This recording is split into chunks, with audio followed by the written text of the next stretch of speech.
Tell me a little bit about working with a modern day composer like Gustav. It has been a fascinating journey, I would say.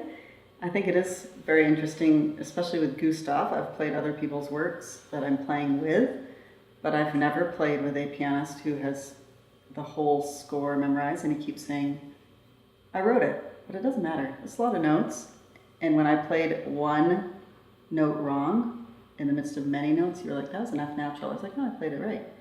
He knew. And I think it's rather exciting to have someone who has it so much ingrained in them and you're playing with them. And feedback is always, as a musician, well, as a good musician, you should welcome feedback.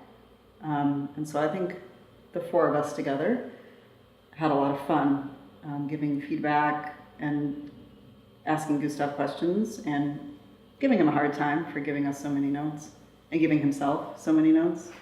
It's kind of fun to do that.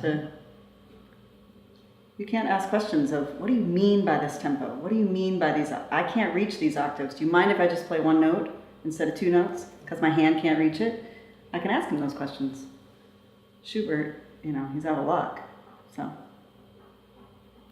I'm a lot chattier than Schubert.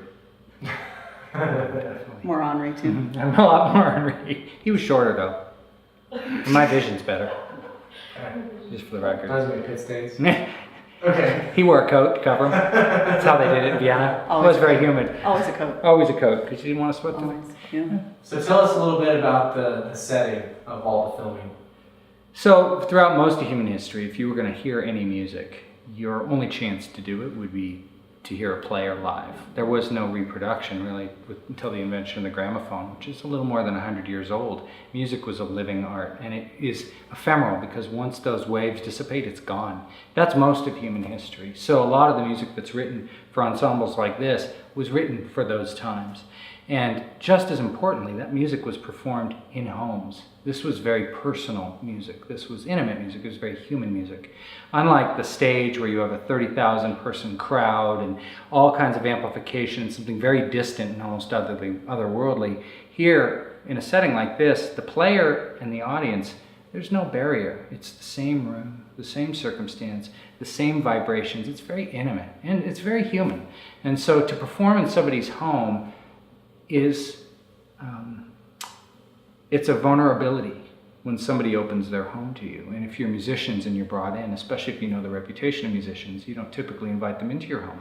But once you have done that and they start to make music, it's just a very intimate thing I believe we've lost. So that's why we're